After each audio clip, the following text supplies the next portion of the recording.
विद्यमान आमदार असं म्हणतात की येणाऱ्या निवडणुकीमध्ये आमचे 40 ते 42 नगरसेवक निवडून येतील।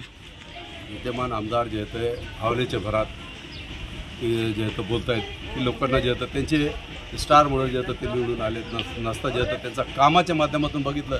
आम्ही जे आहेत आज ही चॅलेंज करतो की आमदारांनी जे आहेत गेली 6 वर्षामध्ये कुठंतरी 1.5 कोटी रुपयाचं काम स्वतः जे आहेत स्टार्ट केलं, त्यांनी पाठपुरावा केलं, पहिलं पत्र देऊन आणि वर्क ऑर्डर करून आणली आणि एखादं तरी काम त्यांनी दाखवा। आम्ही स्वतः त्यांचं जे काम करू, परंतु एक काम त्यांनी दाखवा की शहरामध्ये मी स्वतः केलेलं आहे। आम्ही असं जे आता शेकडो कोटी रुपयाचे जे कामं आमच्या माध्यमातून, आमच्या गटाच्या माध्यमातून, ग्रुपच्या माध्यमातून किंवा राजधानी अजितदादा पवार साहेब, धनंजय मुंडे साहेब, भैया साहेब यांच्या टीमच्या माध्यमातून झालेले शेकडो कोटी रुपयाचे कामं आज आपल्या शहरामध्ये आणि जिल्ह्यामध्ये दिसत आहेत। आमदार जे आता काय मागं काय धर्मगुरूंचा काय जे भावनेच्या भरात आमचे लोक जे भोळे भाबडी जनता आहे आणि आम्ही जे आमचा समाज विशेषतः मुस्लिम समाज हा जे आमच्या धर्मगुरूच्या आदेशाचं पालन करणारा समाज आहे।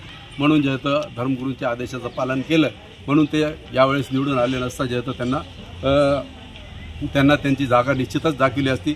42 नगरसेवक ते म्हणतात, बाबा 46 पैकी 45 आम्ही बी राहिलेलं आहे, परंतु तुम्ही 42 नगरसेवक निवडून आणण्याकरता तुम्हाला 50 उमेदवार पाहिजे।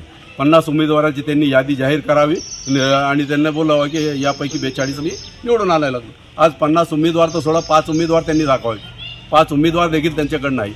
आता भावनेच्या भरात ते निवडून आलेले आहेत, ते बोलत असतात आणि ते राजकीय त्यांचं जे आता इंटेन्शन आहे की ते लोकप्रतिनिधी ॲक्टिव्ह लोकप्रतिनिधी आहे, आमदार आहे, त्यांना बोलण्याचा अधिकार आहे, लोकशाही आहे, ते बोलत असतात। आम्ही जे आता वेळेवर जनता दाखवेल, हे सगळी जनता दाखवेल, त्यांना त्यांची जागा निश्चितच दाखवून देईल।